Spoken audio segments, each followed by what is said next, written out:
Welcome back to AM Northwest. It's a dish you can make ahead for quick lunches or dinners. Here to share a recipe from the Kitchen Shortcut Bible, we welcome back the co-authors of nearly 40 cookbooks, Bruce Weinstein and Mark Scarbrough. Good to see you guys. Hey, Helen, how are you? Good. What are we making? Mark, talk about it. So we're going to make black bean burgers, and these are a vegetarian burger patty. We have a little secret to making them, so I want to tell you about this secret that, because I find that sometimes veggie burgers are a little bit too crumbly or dry. Yeah. Or they're cakey. And so we have a secret to this. So we're making black bean burgers.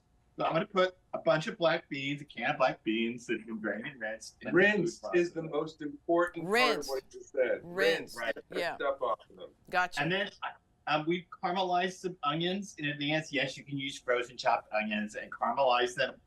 I think the recipe that you got for on the site is with oil. You can use butter if you want, but we used oil.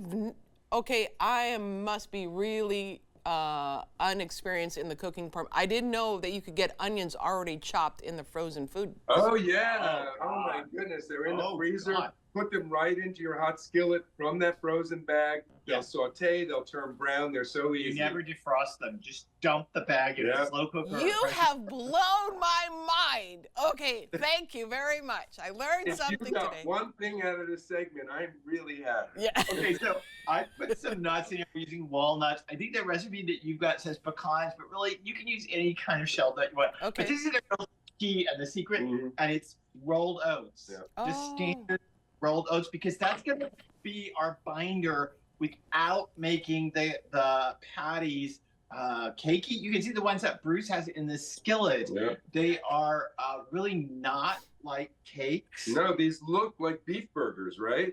I mean, they almost look like smash burgers. And so Mark put in some hot sauce, and then he's putting in some spices. And breaking everything. And an egg. You have to have an egg also to help bind it.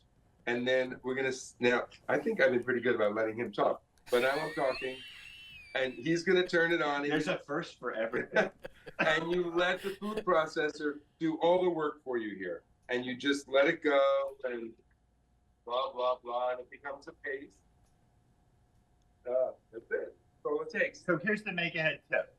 You can either take this now, and of course make burgers as Bruce has done, or you can form this into patties, put them on a sheet pan, and freeze them raw to cook later.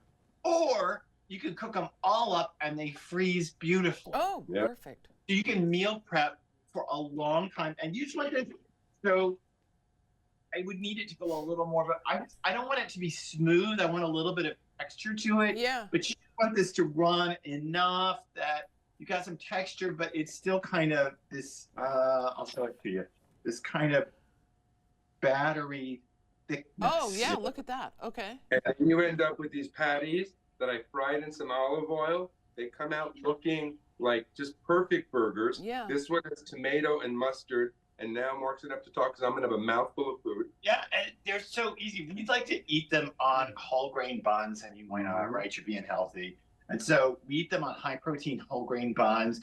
And I have to confess to you that I have made these and frozen them and kept them as meal prep for since I'm the writer, I'm dependent on when the chef is home to make me dinner. So when the chef has to be away, I could get these in the freezer and then heat them back up in an air fryer if they're already cooked, or I can fry them in a skillet and it's dinner. And as Mark said, this batter right here will hold for 4 days in the fridge. So you can just make them one at a time when you need them. So that is so make ahead. It's so easy. Right. Those are great ideas. I love this. I love this. And now that you have blown my mind with the onions thing, I'm just like, wow. Because I tear up so badly when I cut an onion. I've even got the goggles. Okay. That is the only way. You can really change your life by going to a big box store and buying the giant bag of frozen chopped onions and just measuring it out of the bag from the freezer. You'll never chop an onion again, Helen. Oh, I love you guys. Just love you guys. I love you too. Yeah. We want to tell everyone that the book again is called the Kitchen Shortcut Bible. We're going to have all the information, including the recipe, on our website at katu.com. Thank you both so much. Thank you, Thank Helen. you, Have a Helen. great Thank you. weekend. So great to talk with you. All right, we will be right back with more AM Northwest. Don't go away.